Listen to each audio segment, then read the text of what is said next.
Welcome to Meet the Author, where you can join in on insightful conversations with best-selling and award-winning indie published authors. Your hosts today are Rob and Joan, who themselves are indie published authors, book publicists, and paranormal investigators with Tampa Bay Spirits, based in Tampa Bay, Florida. Thanks for dropping by. And now, on with the show.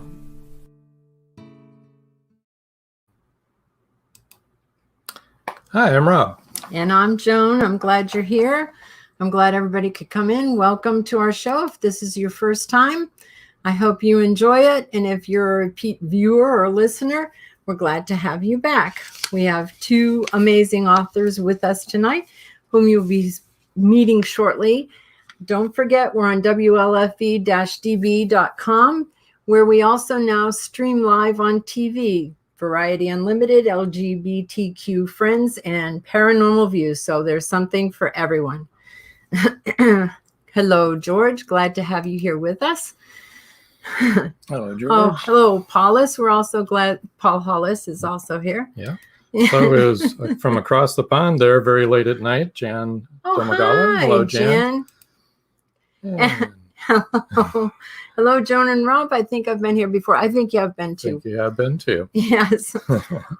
Okay. So want to also remind everybody about indiebooksource.com. There's close to 100 authors there with hundreds of books that you can shop by genre or by author. That's indiebooksource.com, and you need to support those indie authors today. So without much ado, I think we should introduce and bring in Trish Ostroski. Can't talk today. Hello, Trish. Hey, hello. I'm happy to be here. It's very exciting to meet everyone. Yes, sorry, I was distracted by that. What? I'm going to take my job back. You want your job back? Yes. Okay. I'll see you later. Right. Jan just came in too. Hi, Jan. We're glad that you're here. Okay, Trish, back to you. Why don't you tell people a little bit about your life and why you wrote the book, There's a Rooster in My Bathroom? Okay, sure. I'd love to.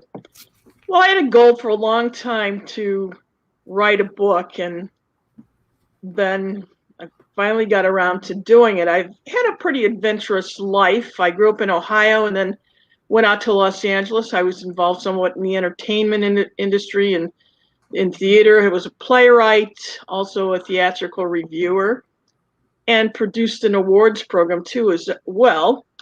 I served in the Peace Corps a few years ago in Eastern Europe, and that was very interesting. And by the way, the name of my book is There's a Rooster in My Bathroom. And I actually shared a bathroom for a period of time while in the Peace Corps with a rooster. With a rooster. Yes. Of course, yes. There's nothing unusual about that.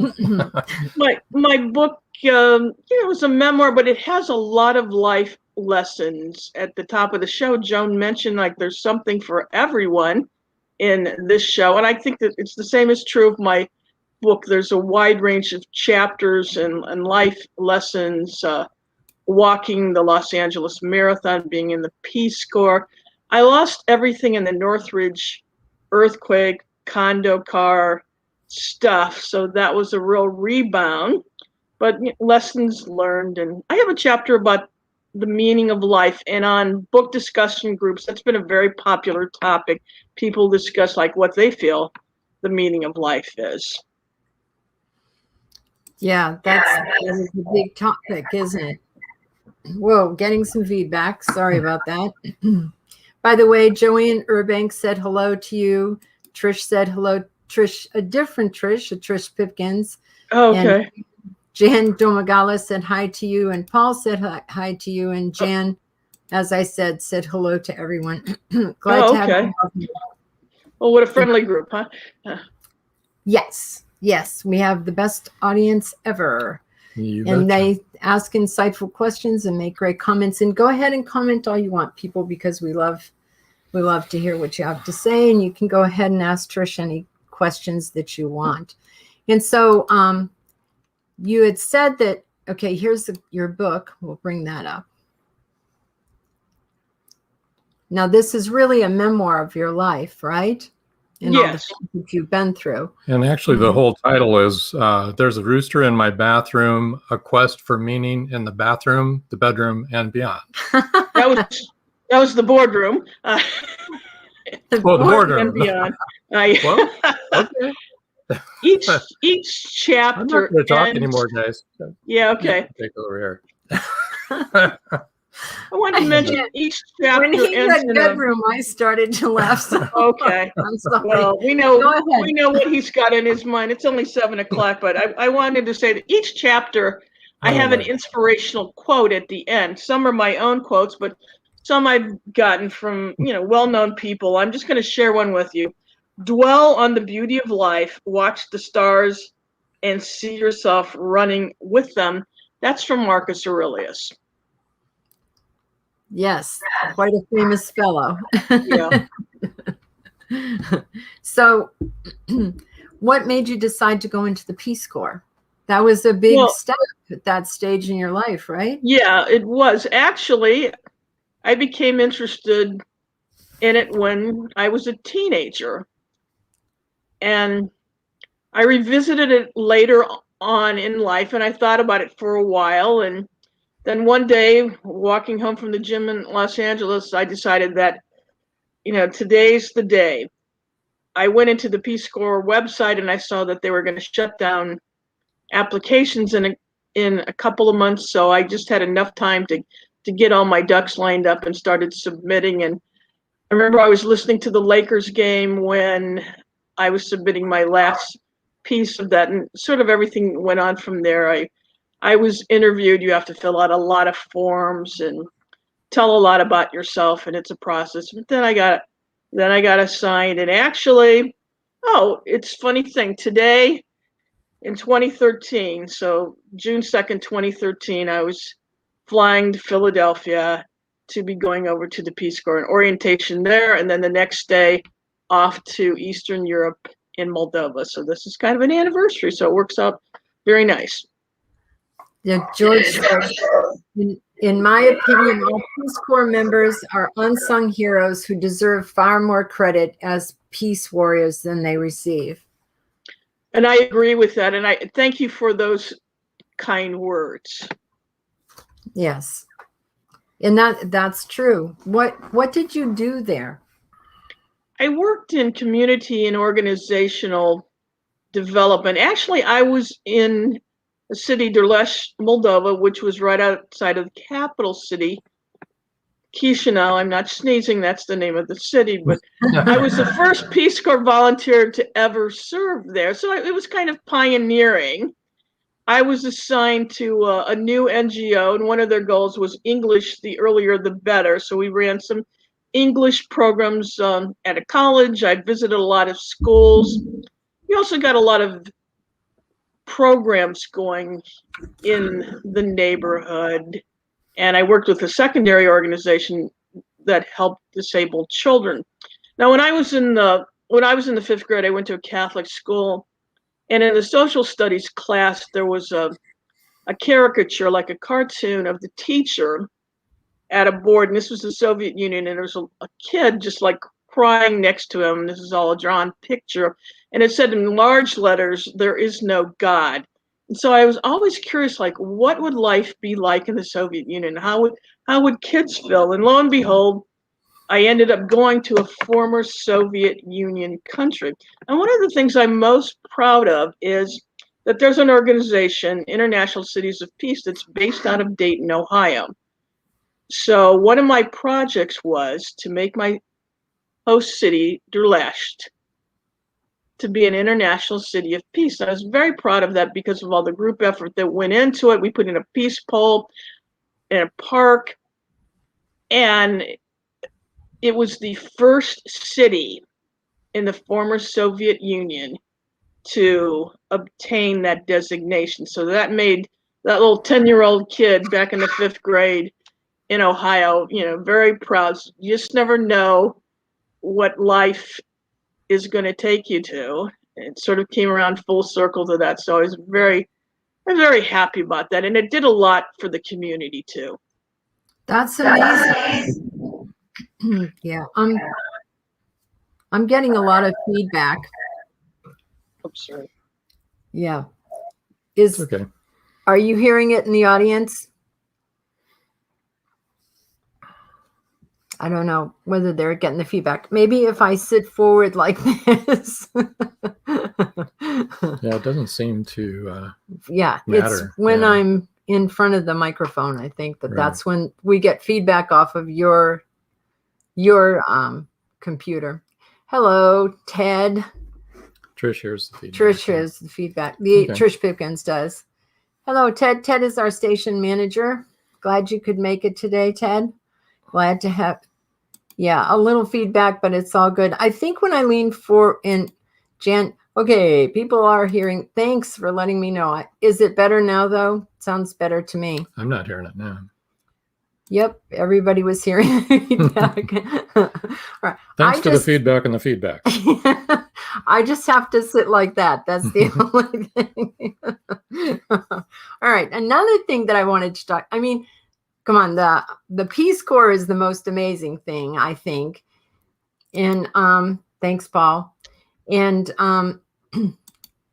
Jan says it's better too. Good. This is very comfortable, so none of you should worry. I don't think they're worried. I don't think they are either. The Peace Corps is amazing. It was an amazing thing for you to do. And Ted says they're earbuds, but the problem is on her and Ted. It's on Trish's end, not on our end. Anyhow, as I was saying, the Peace Corps, I think, was the most amazing thing that you did. The most perhaps impactful thing on your life would have been the Northridge earthquake, which kind of makes one stop to think. You've lost everything, right? Yeah. Your car, you said, was as flat as a pancake. Yes, it really was. We were living in California at that time. Yeah, I remember that. Oh, okay. But we were out in Riverside. We were at Riverside. Okay, I was just like a football field away from the actual epicenter. So and back behind me was the Los Angeles River, so it was like soft ground. So things went bad very quickly, but I learned a lot of life lessons and took on the challenges. And although it was tough for a couple of years, in the end, not so bad. And I had other fun things I did too. I actually did stand-up comedy at the Ice House, something I always wanted to do. It was a challenge to put a show together, but it was a lot of fun. And then I did a few local shows, like for charities, got on their bill, and really a challenge to do it, but very enjoyable. So I encourage people, go out and do some of those things that you've always wanted to do. Yeah, life is short, right? Oop, there it goes again. There it goes again. Sounds like a bear, like George Dismuke said. Sounds like a bear growling. Yeah. Let's get on to check some of the contacts for Trish. And maybe you should do the talking, since I'm not talking too good tonight. There's no feedback when you talk. Okay. Just wrong words come out. That's all. Okay. This is how you can reach Trish at trish.ostroski. That's OSTROSKI. And her email is Ostroski with a T at the end. OSTROSKIT@gmail.com. And now we're going to get to the book giveaway, as long as we've got this up here. And take this off. And here we go. This is the first book giveaway of the evening. And it's going to be the first 3 people to email will win an autographed paperback copy of her book, There's a Rooster in My Bathroom. I'm not going to say the rest of the title. Okay. All right, let me see if I can now do my job. All right. And Trish Pipkin says, funny, wrong words, though. And thanks, Ted. Everything's fine. Yep. Ted said, just want to jump on and say hi, make sure things are good. Yes, if the guest has earbuds, you will have less, but it's okay now. But yeah. Trish says, the Northridge quake was scary. That was really scary. And actually, it was not too long after that we moved to Florida. Oh, okay. All right. And it was, really early in the morning, like 4:00 in the morning. So a real wake up call. It was so dark outside. All the lights went out, so you couldn't really see anything. Yeah, it rocked our house too, but nothing as bad as what you guys got. That's for sure. Yeah, no, we had no damage or anything like that, but it was bad. And we knew a lot of people that were, stuck in their bedroom under, parts of their house for quite a long time before they were dug out and different things like that all of you that were actually in Northridge went through. That was a bad one. And then we had a lot of aftershocks. Oh, yes. Hundreds. Yes. Yeah. Those were scary. Days. That went on for days. And our pool, our pool, I don't think stopped sloshing back and forth for days. It was a crazy one. The other thing I wanted to talk about, though, and this is really cool, I think, put the book cover is, let's show everybody the book cover. That's the book that you'll get. The first 3 people to email win an autographed paperback copy of There's a Rooster in My Bathroom, which starts with, it has a lot of memoirs and funny things and serious things and really good life reflections lessons on life. Yes. But Trish, you were a stand-up comedian. Yeah, I did that for a while. It was one of my goals to do that. And I took a class, and as part of the sort of graduation ceremony, you got to be in a show at the Ice House in Pasadena. And when I was approaching the Ice House, walking up to it the night I was going to be appearing, it listed people that had been there before, like Robin Williams and Billy Crystal. And then I thought, and now tonight, it's me. I don't think I got my name on the outside, though, but it was kind of inspirational to see those names as you're approaching. And I got a number of friends to come to the show that night, and we had a lot of fun, and there were several other performers as well. So that was a cool experience. Yeah. And I was involved in some other stuff theatrically. I put one of my plays in. It's about a nurse who lost her life in Vietnam. This was staged as a festival. So I discussed that in the book, but then I thought, it's best that I put it in the book so people could read it. And a lot of people have enjoyed that. That's not a usual thing you get in a book. So like I said, it's kind of that there's something for everyone. The chapters are generally short. It's the kind of thing that you could read it for 10 minutes at night, put on the book stand, and before you go to bed, and just read a chapter, and you'll get through it in no time. It's it's conversational. I put in some fun. I mean, kind of judging from the title, there's some fun aspects to my life experiences as well. Yeah, as I told you, we lived in Mexico. The feedback's really bad. It is. Okay. Nope. Huh. Do you have any earbuds? I actually, I just got some. I don't know how to use them, though. I'm sorry. Oh, okay, that's all right. That's all right. We'll get through. It's complicated. Okay. I'm not hearing anything but feedback. Yeah, I know. It's just the rest of us are hearing it. It comes off of your computer because the sound. Never mind. Yeah, but it's we're the ones hearing the feedback. Okay. Now, you also, besides being a playwright, didn't you do some directing of plays? Yes, I had a wonderful chance at a festival to actually direct one of my plays there. So that was another nice experience to be involved with the performers and get your interpretation up. And that happened to be an all women artist festival, so especially nice to be in that. Yeah. And who was with you at the Ice House?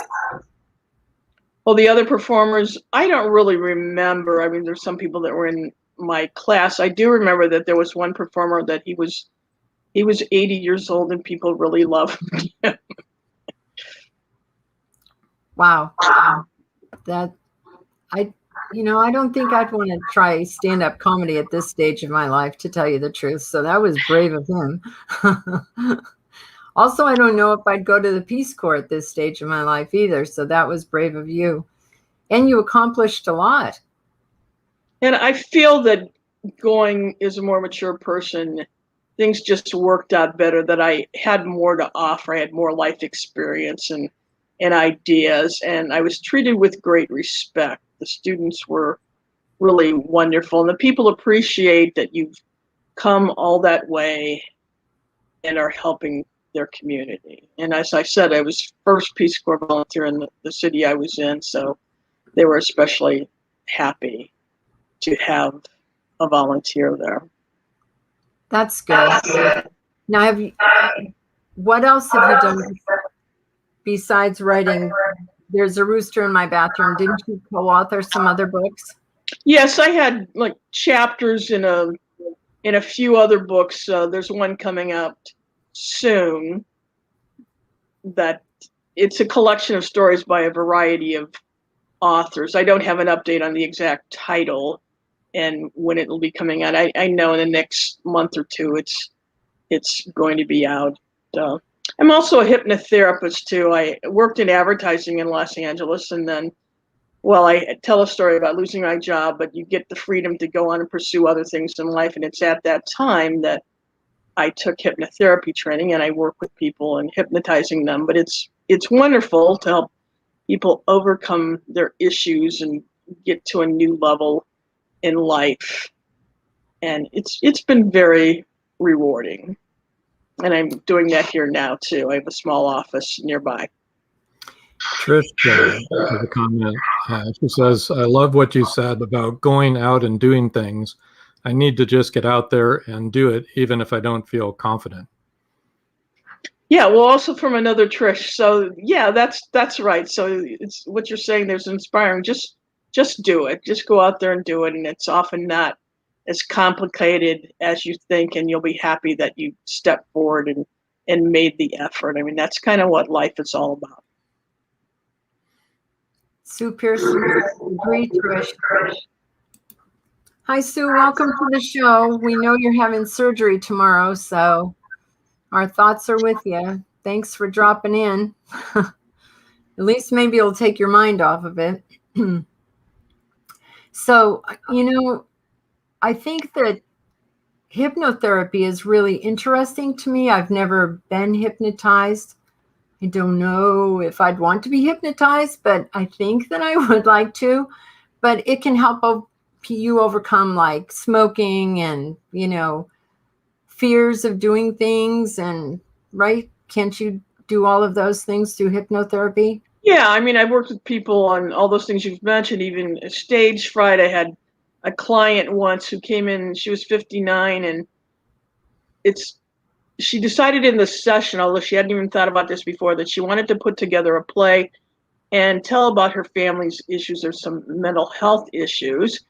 And then on her 60th birthday, I was sitting in the front row of the audience, and she had this play being staged. So she'd never written a play or acted. So she took steps for that year to get a director, get instruction, learn how to do it, and stage the show.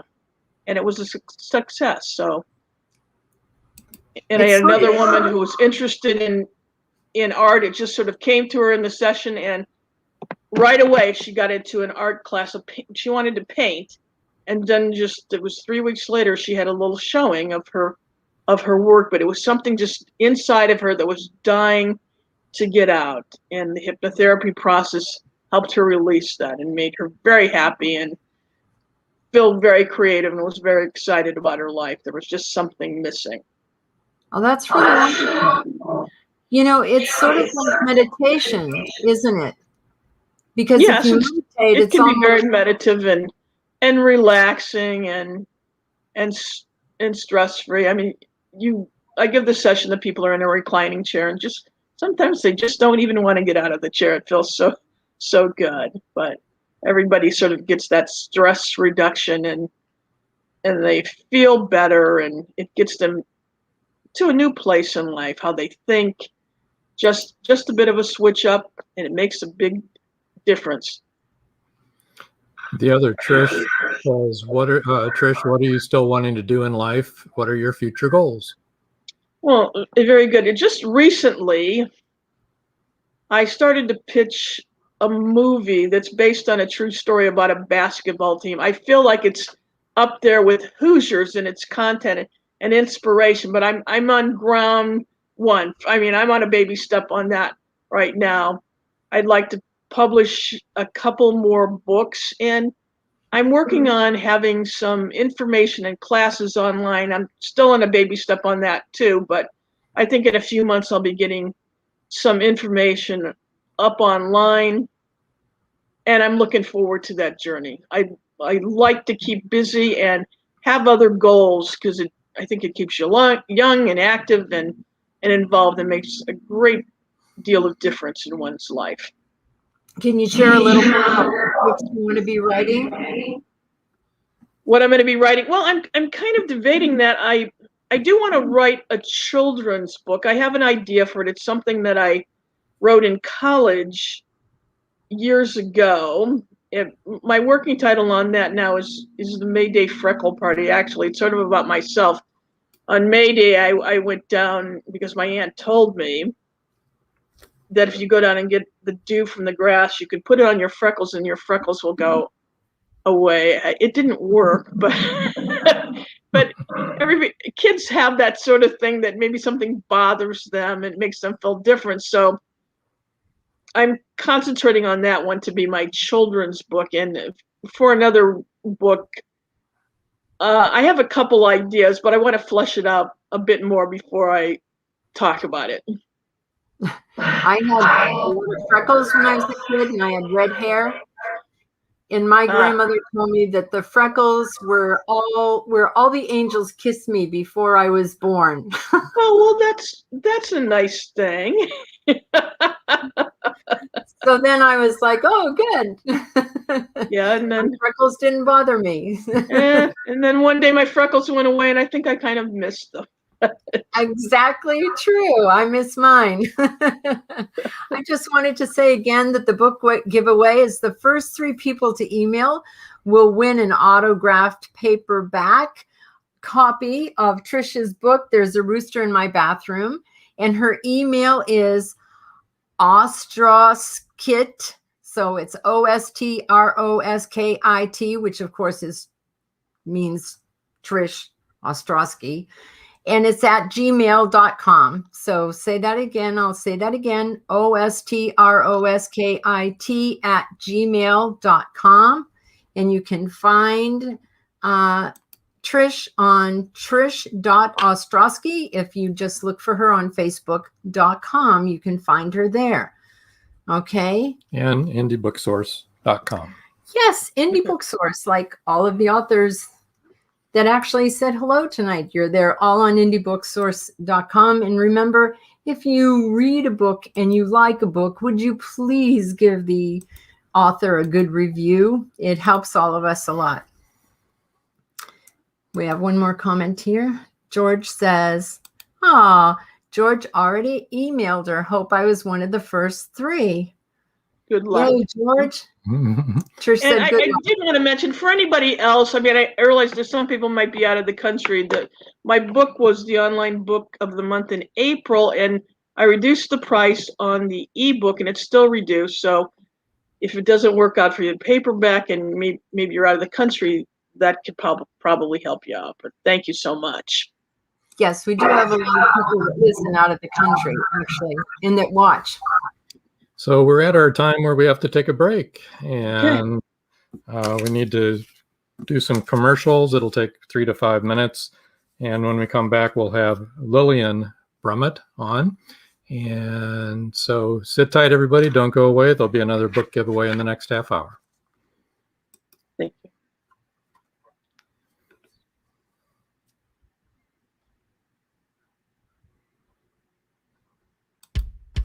At Indie Book Source, you can shop by genre or by author, and you will be buying direct from the author's main purchase link. We offer hundreds of titles in formats that include ebooks, paperback, hardbound, and audiobook. Support an indie author. Visit indiebooksource.com today. In a world where advancing technology is outpacing crime solving, the O'Rourke team continues their relentless pursuit of justice. Bioprints is the first book in the O'Rourke crime novel series where it's high-tech crime versus old-fashioned detective work. Visit carternovels.com or amazon.com and check out Bioprints today. Oh, yeah. Life just got sweeter now that WLFE-DB has merchandise.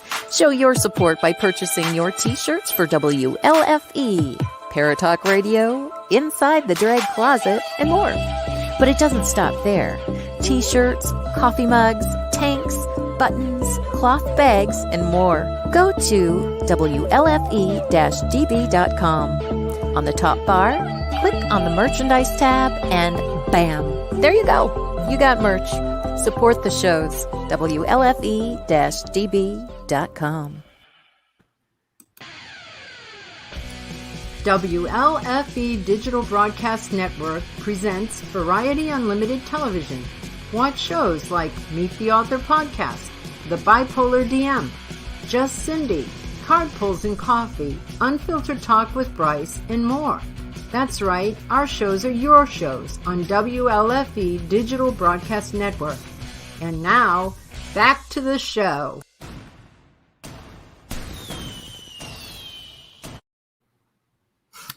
And we're back. Hello, Lillian. Glad to see you. How are Hi. you doing? Hi, Rob. Hi, Joan. How are you guys doing today? We're doing really well. We're glad to have you on the show. We're sorry Dave couldn't be on. Oh, he's working overtime, making the dollars for the family. You know, guy's got to do what he's got to do. Right. That's important. It So, is. Lillian, could you tell us a little bit about you and Dave? And the Sure. books you write. Sure. Okay. Well, Dave and I met about 30 years ago, a little over 30 years ago in Kelowna. Dave was born and raised in Kelowna, BC, in Canada. And this is in the Okanagan Valley, the famous wine center there of BC. Anyway, so that's where he was born and raised. And the circles that we were in at the time sort of overlapped a little bit. We went to the same places, and so we became connected that way. And he basically chased me down. He would go to places he thought I would be at the times he thought I would be, and he would try to meet me there all the time, you know, just, oops, I just happened to be here when you are. And so he ended up basically chasing me down and convincing me that he was the best man ever, which he is. And we've been together ever since, 30 years later, 30 plus years. So I think that's my greatest success in life is finding such a wonderful relationship. We lived in Kelowna together for about, I think it was 12 years or so. And then I got involved into an accident. It was a 3-car pileup, and I was in the middle. So I lost my career. I lost my business. I lost my sense of self. I gained a lot of pain and a lot of medication, a lot of therapy, and a lot of pills. And it took several years for me to come to some level of having a life again. And we decided at that point that something had to be done. I was having a lot of depression, wasn't really feeling very good about where my life was heading, life itself. I felt really frustrated because I had worked really hard to get myself to the point where I could, you know, I was educated, I was financially stable, I had, you know, and I had done it all on my own, and I had, you know, got my own business, all of that. And so it was a real blow for me to lose that part of myself. And so it left me very floundering, and I was very disappointed that these things could be just wiped from the slate and leave you with nothing afterwards, after all that effort. And I thought, what was the meaning behind of that? Why did I put all that effort into it, you know? And so it gave me a different thinking, a different way of looking at my efforts in life. And I decided that if when I go forward, I wanted to do something that was going to give my life meaning. It was going to give me some purpose, and where I would have the opportunity, at the very least, to try and make a difference out there in the world, a positive difference, you know, by empowering other people. So Dave had always had this passion for writing, and he was also on this path, in this path of thinking. Luckily, it isn't always that way with spouses, that you're on the same path at the same time, but we were. And so we were encouraging each other, and we started taking writing courses, and you know, we'd already run businesses in the past, but we continued with business writing courses in the world of writing. And that led us to where we are now, some 30 years later, with 6 books. Actually, we published 7 books altogether. One is no longer in publication. We have 6 books that are currently available, and we have many, many more works in the future. We have a huge passion for the environment, for being very proactive in life. So we're big on composting and cooking from scratch and gardening. We go out there and we clean up the shores and clean up the trails, and we participate in every way that we can from where we are in our lives to try to make a difference in our own lifestyle, let alone what we do in our careers. My husband is a drum teacher. He also repairs drums, refurbishes them. He has a little side branch volunteer project from his Angle Hill studios, where he calls it Brummet Forward. And so every so many years, when he has gathered up enough materials, such as a washer or a wing nut or a cymbal or a part, so he gets all these parts together, and when he has enough of those type of parts and materials, he'll go to a number of schools or nonprofit organizations and music places that encourage music and the arts, and he'll go there and he'll help them refurbish their equipment, get it running, take it out of the cupboards and closets, get it repaired, get it so the students can start playing them, that kind of thing. And so that's a real passion of his. And we just really love living here in Creston, BC, which is the third residence that we lived in. We lived in Kelowna, then Grand Forks, and now in Creston, BC. And we just absolutely love it here. This is where we're here to stay. You've really overcome a lot. I mean, that's for sure. Kudos to you. Thank you. You're a very strong woman, and to be able to turn it around and make something positive out of it, that's very impressive. Just on the side, we're hearing some thunder approaching, so hopefully we won't lose any power here. But if we do, then we'll kind of drop back 20 and punt. I don't know what we'll do, but we'll see, right? We're so far so good. So far so good. Yep. But I put up some of your covers here from One Small Garden. That's one book. Is that the latest book? Yes, that is the latest book. That book started 18 years ago or something like that. It was initially just a gathering of our favorite recipes, and it slowly evolved to what it is now. It was about 5 years ago when I realized that this book really needed to be put out as a book for the public to have. It's been in the revision and the working process for a very long time, refining everything. I really wanted to make that book something special, not just a cookbook. It's a very special cookbook. It's full of nutritious and highly nutritious and delicious foods. So we take advantage of a lot of what they call superfoods, a lot of things that you grow in your own garden or that can be garnered from local suppliers, local farmers, things like that. So we really encourage that. We also encourage, reusing your food so that you have less food waste. So we show people the value of, freezing that half a cup of corn that's left at the end of your meal, because you can add it to this, that, and the other thing, and you can make this delicious meal. And so helping people extend their budgets, reduce their food waste, that was a huge part of it. But dabbled throughout the book as well. I included things like historical information about the food that is in the cookbook. So you learn, where it came from and how it evolved and what family it belongs to, and the nutritional content, and really interesting ancient methods of growing it, and things like that. So it's more than just a cookbook. Trish says, Lillian, I absolutely love British Columbia. I live in Florida, but I need to visit there again. Truly a beautiful place. It absolutely is. Yes, we have lots of pictures on our website, on our blog. If people want to go browsing through there, all the pictures that are on the blog are the ones that I've taken myself here locally. So I hope they enjoy those views. They're absolutely stunning. Well, I know that the two of the books that are on your giveaway are Rhythm and Rhyme, and the other one is Towards Understanding. Would you like to tell us a little bit about each of those shows and those books? And then meanwhile, I'll put up the tickers. Okay. Well, the cover from Towards Understanding was actually my mom's favorite picture of me. She said it was so me, being introspective, hanging out by the lake.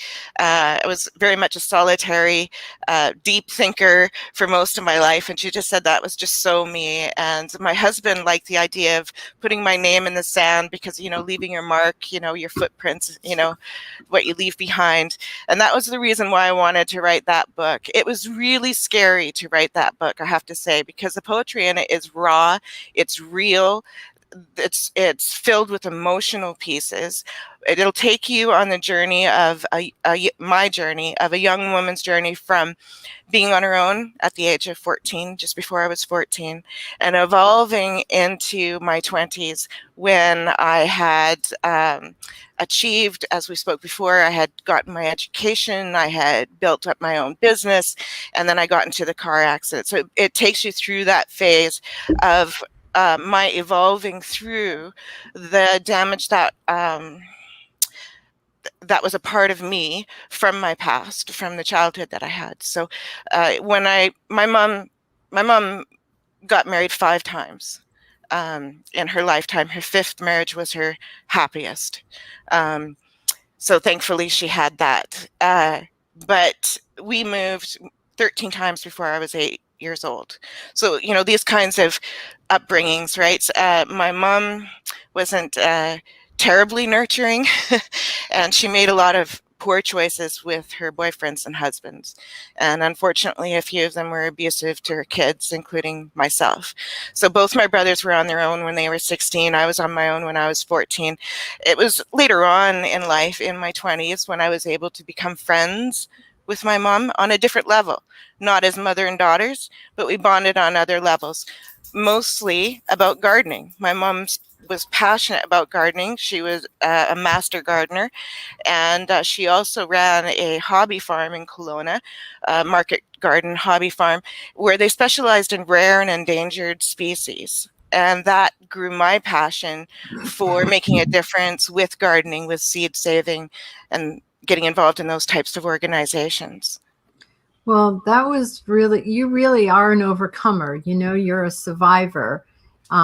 To have gone through a childhood like that, and then to have overcome that, and now you're moving forward in your victory there, and then to get hit through no fault of your own in another accident, and then to have to overcome that. I am sure that book is very raw and very real.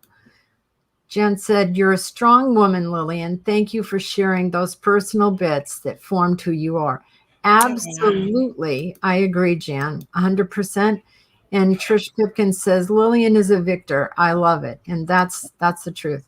Oh, you're all so sweet. Thank you. Well, I think they're just telling the truth. So the first 2 people to email will win an ebook copy of either Rhythm and Rhyme, which we'll talk about that in a minute, or Towards Understanding. Towards Understanding is the cover that you saw where she's standing in front of the lake. And to win that, you just have to email at idbrummet@gmail.com. That's Is that LD? No, That's an LD. L. Yeah. Thank you, Lillian. Of course. LD Brummet, Yeah. LDBRUMMET @gmail.com. All right. So now, if you could tell us a little bit about Rhythm and Rhyme, the other book. Okay, so Rhythm and Rhyme is it's equally raw, but it comes from a different level, so a more mature level. So it talks about it covers topics ranging from celebrating love and the solace and the healing power of nature itself. But it also covers deeper topics such as life obstacles, difficulty in relationships, the heavy weight of grief, and the power of music. It's a collaboration of both Dave and my poetry, and it's sort of split in half, mine and his. That's how we decided to split it instead of topic or what have you. Our styles of writing poetry are very, very different, and yet we're both very playful with words. We like to paint with words. From Dave's end, his talent for writing comes in this genre comes from writing lyrics for music, for songs, for bands that he's been a part of, right? He's a drummer. And in order to, this is an interesting fact. So of all the members in a band, the drummer is usually the least paid in regards to royalties of a song, because if they didn't have any part of the lyrics themselves, even though they play their own part and maybe their drum part actually formed the song, it doesn't matter. That part doesn't matter when it comes to royalties. So Dave wanted to have a little more part in the ownership of the songs. And so he started writing more lyrics. And that's where he started coming into the flow of poetry. And it was really interesting, man. He would come up with stuff that just blew me away. And he didn't realize how talented he was. And so when we collaborated on this project, he was a little bit resistant because he was coming from the mindset of, I'm just not good enough, geez, people aren't going to like this. And in fact, his poetry are people's favorite. They often mention that, this poem is my favorite. It's often his from that book. He's phenomenal at writing poetry. All right. George had just said, must be the weather closing in on us, that if you saw, he had also said we're freezing up every once in a while. So just to let you know, the storm actually is here. I don't know if you can hear it in the background. Pretty much on top of us right now, but we usually do pretty good with our power. So we'll just keep motoring on.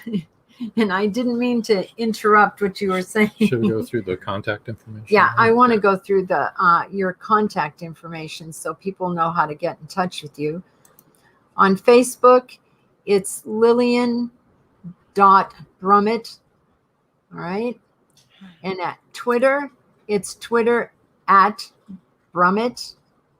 And their website is www.brummetmedia.ca. All right, so that people can get in touch with you there. Thank you. Sorry, now I'm losing my voice. This is great. It's been a great night so far. Trish Pipkin says, my husband is also a drummer, and they are truly the backbone of the band. It's a shame they are the least recognized. My husband gave up being in a band. Yeah, it takes a lot of effort to be in a band. A band is a marriage, but you're with, 4 or 5 spouses. So, people have a hard enough time with one spouse, imagine 4 or 5 spouses, and then you have the artistic temperament involved in there. And then, the scenes that they're involved in. It depends on, the type of band they are, but they could be, in some pretty difficult situations. Maybe their audience, or there's a lot of drinking, or you never know what they're issues are that they're facing in the different scenes that they're involved in with the band. But there's always something that the band has to deal with, and it can be trying, really trying, and it's very difficult for people to have those types of relationships for a very long time together, as a unit, without having going off on their own here and there and then coming back. That happens often, just so they can become more of themselves and then come back refreshed. But it can be very difficult to be a member of the band. At the same time, it can be a lifeblood thing. I mean, my husband my husband drums all the time. He drums on everything, and he's taking things out of the dishwasher. If he's in the shower, it doesn't matter where he is. He's drumming, he's tapping, and he has his studio, of course, as part of our home and office. And he has a couple of bands that he's a part of. One is a rock band right now, quite active rock, high energy. And then the other one is actually a more lounge act, where they have hang drums, congas, various types of percussion, talking drums, that kind of thing, are involved in that band setting, and it's very peaceful. Sometimes they gather and they hang out in our gardens, and they do their practices under the tree, or we have this huge pine tree, and so they often gather under the shade of that, and they'll hang out and play there. It's beautiful, that music trickling around the neighborhood. Yeah, I love drum That's awesome. circles. Yeah. I think they can be very healing, and harmonics can be very healing. So that's a good thing, especially drumming. Absolutely. Yeah, we see the change in people all the time when they come to our workshops, family workshops in particular. You can see the dynamics change between the family members, how they bond, the laughter that they end up having.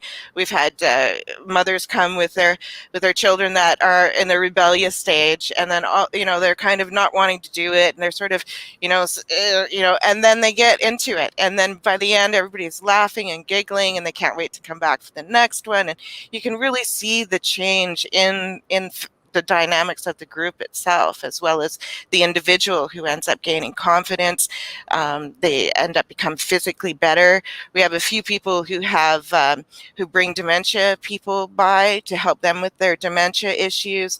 We've had a few mentally challenged people come with their caretaker. I'm not sure what their actual title is. Their caretaker would come as well with them to make sure that everything went okay, and to have see them just get so much pride and joy.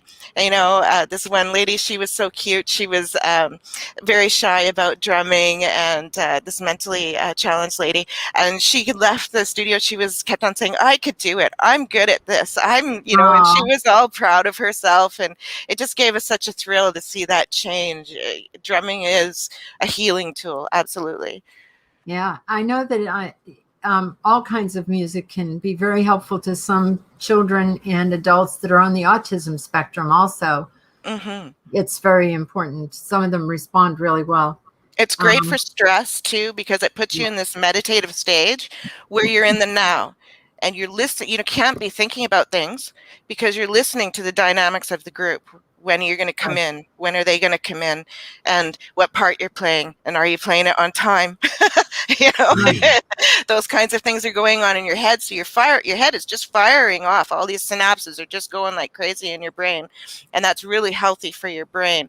But it's also very healthy for you as the individual. You come back into, it's like womb. You're coming back into this real life. The music stops and real life comes back in, and you feel different. You really do feel different. Trish says, I've seen music even used to help animals. Mm-hmm. And I think that that's true. Also, I did want to put up one other book and talk about that very quickly. It's Purple Snowflake Marketing, How to Make Your Book Stand Out in a Crowd. Yes. Because as we said, we all want to be the purple snowflake, not the white one. Yeah, that title, I just absolutely love it because of the visual factor of, you're in this midst of this heavy snowfall, and it's really heavy nowadays, a really heavy snowfall of authors. And now you have to stand out. How are you going to stand out? So that's what that book walks you through. It's based on a 2.5 decade experience in this career, but also the experience of running businesses are in there as well. So we talk about it from the business aspect. When you have published a book, you are a business, whether you feel like you are or not. There's lots of benefits that come with that, though. There's all kinds of tax deductions and all kinds of wonderful things that you can utilize if you know where to look and how to find that information. So we show them how to utilize that, how to find that information. We walk them through the process of developing a business plan, developing a marketing plan, an action plan, a succession plan. It sounds really complicated, but it isn't. It doesn't have to be this big binder of paperwork that people might be imagining right now that they're going to be working on. Your business plan might be 1 page or 3 paragraphs or something like that. It's really designed to make each book that you release, you would have a marketing plan for the life of that book, which can be longer than the contract that you have with the publisher. So it takes you through the life of that book and how to create a marketing plan for the life of that book, for every book that you release, and how to make that book a purple snowflake. That sounds like a really good book that we could all benefit from reading. I think that one of the most difficult things for creative people is self-promotion. It can be, but you can really, once you know the ropes, it can be quite fun. I find it really fun now. Originally, it was one of the most difficult things. I was in very, very much uncharted territory. I felt very inadequate and nervous. But 2.5 decades later, it's one of the most fun things for me. I love doing things like this. I love appearing on blogs. They call me a master marketer and a guru. A guru networker. So,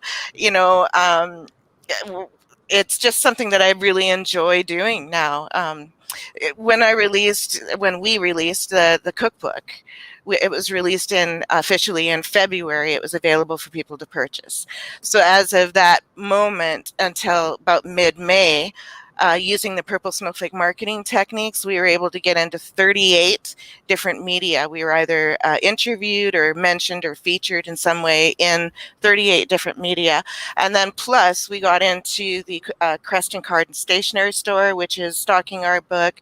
We got the Creston Food Action Coalition group. They're utilizing our cookbook as a fundraiser, so they're selling it in the farmers market. We got the Grow Fresh project, which is funded through the Columbia Basin Trust organization, a nonprofit organization, and what they're doing is they're teaching people how to garden and then also how to cook from that garden harvest. So they're using our cookbook in their cooking classes. And the Kettle Valley Food Co-op, they're displaying it on their shelves for their clients. So, the methods that we teach in the book really do work. I use them all the time. I can't remember it all, so it's my own personal guide. I go back and I'm checking, did I do that? Did I do that? If I haven't done it, when can I work it into the action plan? Yeah, that's great. Yeah, your website is really good. It's got not only all your books on it and the blog, but also has links to like Dave's business and with the drums and all sorts of good information. So that was a very nice website. Yeah, really well done website. And don't forget Indie Book Source too, because all of these authors can be found there, and we have direct links to buy their books right on our website. There you go. So we're going to ask, Lillian, if you have anything to ask Trish, and Trish, if you have anything to ask Lillian. You're both strong, overcoming women. You've overcome a lot, and you're to be applauded out there. We appreciate you and hearing your stories.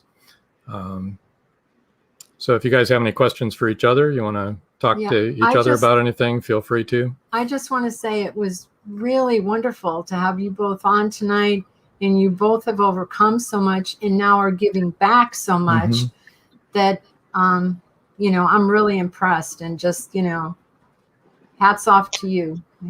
good for both of you. That's very kind. Trish, I do have a question. When Yes. you went through the devastation of losing your belongings and your home, and did you find that you lost a sense of self? Did you have to discover yourself before you rebuilt your life? Well, in a way, but it also lets you tune into that these are many material things, and there were some things that were special to me that I lost, but it does give you a focus of, that things are just material and those aren't the most important things. When I was going away to the Peace Corps, I really either gave away things or donated, and I kind of stripped my life that I just had minimal possessions. In a way, that was a very freeing experience. I don't think I have a question, but I just did want to make a comment. Oh, you Canadians, you're always so much nicer than Americans, and it's so nice to share the stage with a Canadian. Oh, thank you so much. Oh. Hi, Mary Lou. Yeah, sorry I tuned in late. Hopefully I can find a replay. Yeah, on Facebook, on Meet the Author podcast page, on Indie Book Source YouTube page. You can channel, Indie Book Source YouTube channel. You can watch all the old episodes. And so, yeah, you're on YouTube now, so you should be able to just switch over whenever you want to. And also you can find it on the YouTube channel that you're on. You can then replay it later. And also, we also publish these just as audio podcasts, and you'll be able to find them on Amazon Prime, on iTunes, on Spotify, just about any that you can think of. Trish, you want to read what Trish said? Trish says, both authors tonight are really inspirational. This has been so encouraging. Thank you both. Amen.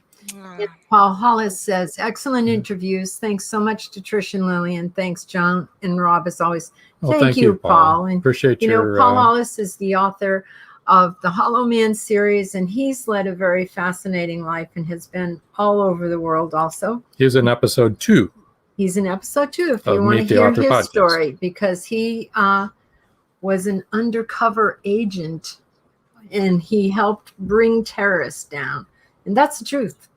He was there for the troubles in England and Ireland, and he was also there for many other Spain, the Spanish terrorist problems. So, like I said before, if you read any of these books and you like these books, please leave a review and tell what you like about them. I know that I'm encouraged. Jen says, thank you, Trish and Lillian. Loved hearing your stories. Me too. I loved hearing their stories too. And thank you, Rob and Joan, once again, an excellent podcast. Thank you. Thank you, considering all of the sound problems. And I didn't make any mistakes, so I'm clear here. And then I got the giggles because he said bedroom instead of boardroom. That just struck me so very funny. Well, you might want to change the title. I don't know. Maybe. You might sell more books. Trish Pipkin says Paul is very cool, and he is very cool. You got to listen to that podcast. And Jan says, great show tonight, as always. Thanks to both authors and to Rob and Joan. And you know what? Listen, Jan he lives in England, and he's enjoy. It's like I'm sure Joy's 1 watching too. a.m. Yes, enjoy his partner. It's like 1 a.m. then. Thank you guys for staying up to listen to us live. I can't even. That's so awesome. That is so awesome. And speaking of shows, next week we're off. We are going camping, so don't try to watch us live because you won't see us on the 9th. You can catch up on all the podcasts you hadn't watched. Watch any of the old ones you want and enjoy and laugh and have a good time. The 16th, episode 14, on the 16th of June, author and publisher Kirsten Hall is going to be on. And then also with her is author Tori Gates. So both of them will be on the 16th. So be here then, and we're going to have more book giveaways, I'm sure. And do you have anything you want to add? Yeah, I just wanted to say again, honestly, both of your stories were so inspirational. You know, you're both overcomers. You both then use that to do good and to give back to the community and to try and help others. And I can't think of anything more healing than that, than to try and help other people. And, you know, just kudos to both of you. Congratulations to both of you. And it's been wonderful to meet you. And it was a wonderful show. And thank you for being our guest. And go ahead and sign up to win their book giveaways, people, and all the rest of you buy their books. Well, until next time. That's all, folks.